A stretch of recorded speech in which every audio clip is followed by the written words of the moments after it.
For our top story tonight, we tell you how crisis-hit Pakistan is facing a new embarrassment abroad. Countries in the Gulf, countries that are friendly to Islamabad, are closing their doors to workers from Pakistan. Why is that, you ask? Well, it's because Pakistanis abroad have earned the reputation as criminals of all sorts, including crooks who pose as beggars. The situation is so dire that some of these countries have warned Islamabad, quote, "Give your nationals a lesson in proper behaviour or else." Here's what we know so far. During a recent Senate meeting in Islamabad, Federal Secretary Dr. Arshad Mahmood informed the committee about the reservations that Gulf countries have when it comes to hiring people from Pakistan. In fact, he said that the host countries are fed up of poor work ethics, poor attitude, and rising criminal record of Pakistanis abroad. Now, if you are thinking that this is not surprising, every society deals with immigrant issues, think again. Here's how bad the situation really is. According to the Gulf Cooperation Council countries, GCC, Pakistanis contribute to 50% of crimes in the UAE. 50%. That's half of the country's crime rate. It's a particularly worrying issue.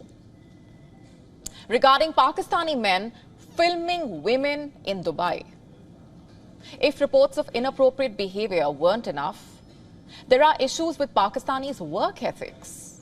In Kuwait, Pakistani nurses reportedly refuse to perform their day-to-day tasks. Instead of doing their job, they reportedly delegate them to the ward boys. And what's more, they don't want to learn the local language, aspiring instead to move to Europe after a 6-month stay in the country. In fact, Qatar also has the same problem with Pakistani workers. They refuse to wear safety helmets when doing their job. These are not reports, these are problems officially reported by the Ministry of Overseas Pakistanis. The begging and criminality reached such levels that it has become a global issue. The Gulf just does not want Pakistani labourers. But you see, the story does not end here. Because of the poor standard set by the Pakistani nationals, job seekers from other countries are struggling to find work in the Gulf. There has been a significant shift in employer preferences towards workers such as Bangladesh. Surely these reports will make Islamabad re-evaluate multiple things. How can this embarrassment be undone? How can Pakistan really fix the terrible conduct being displayed by its nationals abroad and not let this affect its reputation among the friendly countries? Well, the solution to these problems are as complicated as Pakistan itself. In the year 2022, Pakistan's economic and political turmoil, plus the shrinking job opportunities, forced over 750,000 educated young Pakistanis to move abroad for jobs. This, by the way, is nearly 3 times the departures in 2021 and 2020. This also includes around 92,000 highly educated individuals like doctors, engineers, IT experts, accountants, professionals who could really benefit Pakistani society. If the environment in the country had been conducive, Pakistan is the second largest labour migrant exporter to Gulf countries. The majority of these immigrants moved to Middle Eastern countries, primarily Saudi Arabia and the UAE.